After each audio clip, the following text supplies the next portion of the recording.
अब बात करते हैं पाकिस्तान की, जो कंगाली से 4 कदम आगे चल रहा है। पाकिस्तान ने खुद की बदहाल हालत को ठीक करने के लिए एक नया प्लान बनाया है जो महाकुंभ से इंस्पायर्ड है। महाकुंभ से हुई बम्पर कमाई देखने के बाद पाकिस्तान को इस मास्टर प्लान से कर्जे से राहत मिलने की उम्मीद जगी है।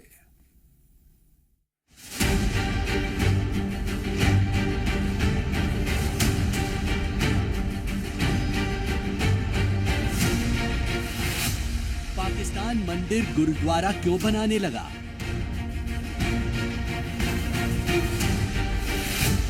बंटवारे के बाद तोड़ा, अब 1 अरब क्यों खर्च कर रहा? जो पाकिस्तान मजहब के नाम पर बना, जहां अल्पसंख्यकों पर अत्याचार जग जाहिर है, जहां गैर इस्लामिक धार्मिक स्थलों को चुन चुन कर निशाना बनाया जाता है, अब उस पाकिस्तान को मंदिरों और गुरुद्वारे में ऐसा क्या दिखा कि 1 अरब पाकिस्तानी रुपए खर्च करने के लिए तैयार है? मंदिरों और गुरुद्वारों का विकास किया जा रहा है। बंटवारे के बाद पाकिस्तान से बड़े पैमाने पर पलायन हुआ। कट्टरपंथियों और चरमपंथियों ने हजारों मंदिरों और गुरुद्वारों को निशाना बनाया। पाकिस्तान में 1947 तक हजारों मंदिर थे, लेकिन अब कुछ ही एक्टिव हैं। बाकी खंडहर हो चुके हैं या पाकिस्तानी सरकार के कंट्रोल में हैं। अब इन्हीं धार्मिक स्थलों में पाकिस्तान को रिलीजियस टूरिज्म दिख रहा है और इसके पीछे है यूपी के सीएम योगी का महाकुंभ मॉडल। दरअसल पाकिस्तान की जीडीपी 5.5 लाख करोड़ है, जबकि यूपी को अकेले महाकुंभ से ही 3 लाख करोड़ से ज्यादा राजस्व मिलेगा। ऐसे में अब कंगाल पाकिस्तान को हिंदू मंदिरों से अपने देश की बदहाली ठीक होने की उम्मीद दिख रही है। इसलिए अल्पसंख्यकों और गैर इस्लामिक धार्मिक स्थलों को लेकर पाकिस्तान में इवैक्यू ट्रस्ट प्रॉपर्टी बोर्ड की बैठक की गई। बैठक में ट्रस्ट के अध्यक्ष सैयद अतौर रहमान ने कहा कि विभाग की इनकम बढ़ाने के लिए अब ट्रस्ट की प्रॉपर्टी को विकास के लिए प्रस्तुत किया जा रहा है। लंबे समय से इस्तेमाल नहीं की गई जमीनों को विकास के लिए देने से राजस्व कई गुना बढ़ जाएगा।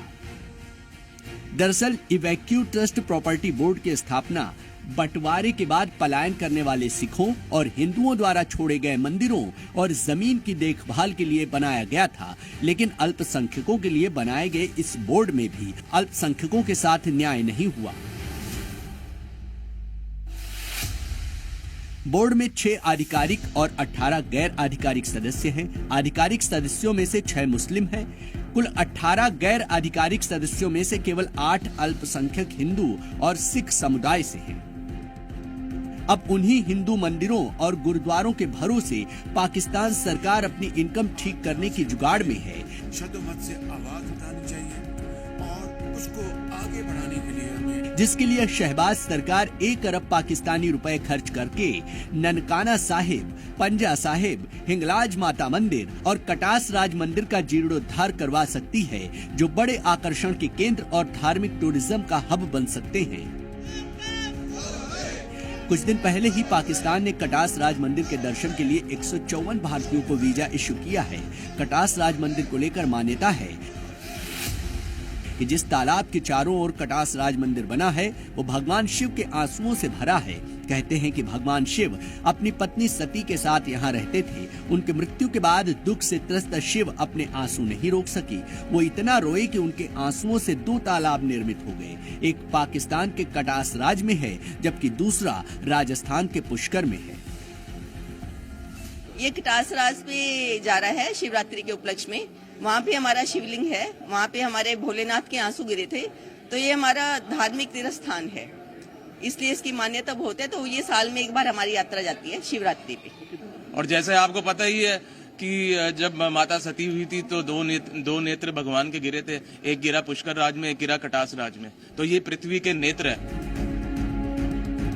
ऐसे में प्राचीन मंदिरों का विकास कर पाकिस्तान एक साथ कई मंसूबे पूरे करना चाहता है, जिसमें डूबती इकोनॉमी बचाना, विदेशी मुद्रा कमाना, टूरिज्म सेक्टर को बढ़ावा देना, धार्मिक आजादी की इमेज बनाना, इंटरनेशनल दबाव कम करना और भारत समेत कई दूसरे देशों से संबंध सुधारना शामिल है।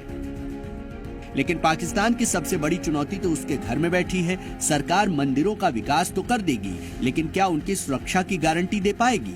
पाकिस्तान ने प्लान तो बना लिया और शायद भीख मांगकर पैसे भी खर्च कर दे, लेकिन जब तक उसकी कट्टर सोच नहीं बदलेगी, पाकिस्तान के हालात बदलने की उम्मीद ना के बराबर है। ब्यूरो रिपोर्ट, जी मीडिया।